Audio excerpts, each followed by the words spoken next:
Warning: the following video contains opinions that some might find offensive. Viewer discretion is advised.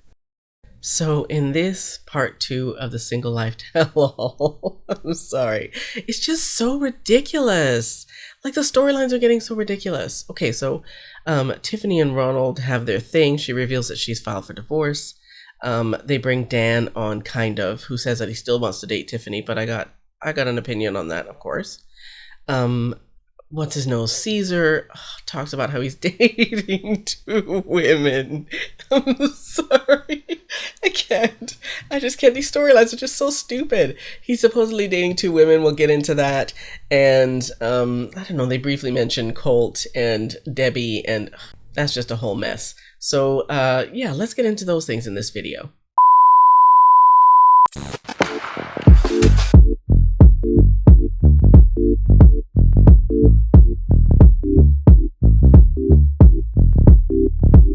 Hey, welcome or welcome back to my channel. My name is Debbie. I am the She in Sheality TV. And today, like I said in the intro, I want to talk about the Single Life tell-all part 2 and all of the mess. Like, some of it is so unbelievable.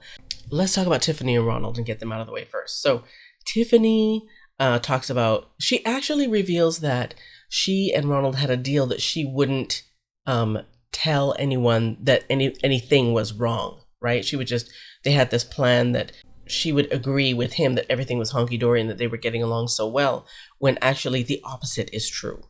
So yeah, she said, remember she touched down in South Africa, she decided to go to South Africa so that Carly could see her dad. And she said the trip was great for about 3 days. 3 days. And she stayed for 4 months. So my question is, if the trip was only good for 3 days, why did you stay for so long?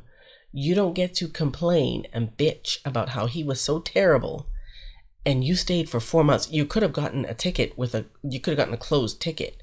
Instead, she went on an open ticket. So an open ticket, for those of you who don't know, doesn't have a return date, right? So at least if you've got a ticket that has a return date, you can say, yeah, I'm not paying the difference, I'm going home.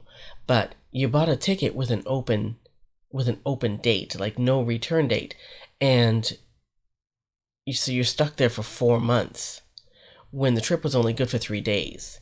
I don't know how she expected that this man had changed. No idea. B, I don't know. I feel like, again, that was a production trip. I feel like production paid for the trip, and they did so, and she agreed to do so that they would have more to film, and she'd have more to talk about on the show, and she actually would have a reason to stay on the show. Do you know what I mean? Anyways, they talk about the fact that they were not getting along. While she was there, Ronald's phone rang, and she picked it up because he was sleeping, and lo and behold, it's Ronald's girlfriend. Current girlfriend. And, you know, the girlfriend and Tiffany have a conversation. And Tiffany's like, no, we're together. I'm sleeping in the same bed with him. And the girlfriend tells her that he told her that Tiffany was bringing his daughter to South Africa, but Tiffany was going to be staying at his mother's house. Meanwhile, Ronald is jonesing for he and Tiffany to get back together while she's there. So I'm just like, you shouldn't have gone in the first place. I don't have any sympathy for you. I'm sorry, I just don't. Because I feel like, girl, you had the gift of hindsight with this man. This dude is trash. He's shown you who he is multiple times, and for some reason, you don't want to believe it. But when she went off script and decided to tell everybody what the actual truth was, he flips out, punches the camera, blah, blah, blah, whatever. And I'm just like, oh, God. Who wants to see this guy? Nobody wants to see this guy. This guy is garbage. Pure garbage. So once Ronald is done throwing his tantrum and punching cameras or whatever, he talks about how he thinks that he and Tiffany should get a divorce. Dude, wait, she's way ahead of you. But I'm just like, God, get this guy off. No one wants to see Ronald, right? No one wants to see this bad-tempered, grown-ass man just behaving like an idiot on camera. Anyways, so they take Ronald away, and then Sean reveals, oh, look, Tiffany was dating Dan before She went to South Africa, and oh, look who we have. We have Dan. So and Dan pops up on the camera, and I think, Dan, dude, run like the devil and don't look back, because Tiffany might be a nice girl, but she comes with baggage. And when I talk about baggage, I'm not talking about the kids. The kids are the least of his worries. By baggage, I mean Ronald, because Tiffany and Ronald have a child together. So she will be tied to him forever. And Ronald, I can't see Ronald letting her go easily, even though he said he didn't mean that. He was doing that for the camera. I don't believe him for a second. So here's poor Dan talking to Sean and Tiffany about how he's still interested. You know, if she still wants to date, yeah, he still wants to date her. And I'm like, dude, you have no idea what you're getting yourself into, but whatever. Hey, it's your life. Anyways, enough about Tiffany and Ronald and their whole mess. Let's move on to Caesar and his big news. Both of these women said they want to be in a relationship with you, a throuple, a threesome. Yes, that's right. And they plan to come to the United States and live in your two-bedroom apartment. So doesn't believe it. I got a huge bed, king-size bed. So we're all going to sleep together. Oh, God, no. You're disgusting. No. He's been watching Seeking Sister Wife. He's taken a page out of Nick's book. Yes, you heard that right. Caesar is trying to have us believe. Sorry, I can't even get it out without laughing. Caesar is trying to have us believe that he is dating two women that he met online, that both of these women live in the Ukraine and they both already have visas. I'm not buying it.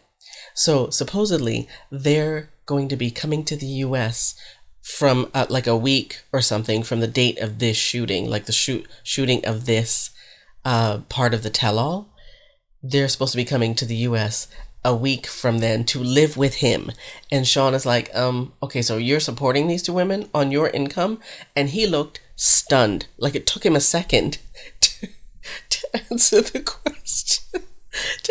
question. Because when you watch it, you clearly get the feeling that Caesar didn't think this lie all the way through, right? This is a man who is 50 years old. It's just so ridiculous that I can't get it out without laughing. This is a man who is 50 years old. He's a nail tech. Okay, whatever. I'm not going to knock nail techs. I know lots of nail techs, but he's a 50-year-old man who's a nail tech. He doesn't own the salon. He's worked for the salon for, I think he said 25 years. This is a man who has given up. I'm sorry. Caesar expects us to believe that he's got two women who want to move to the US from the Ukraine and live with him. These two women, Sean says, they're not going to be able to work when they get there, right? So he's going to have to be supporting them. And I'm sorry, people, Caesar can barely afford to support himself, right? Riding around on his Schwinn like a 12-year-old from his frat boy apartment to work and back.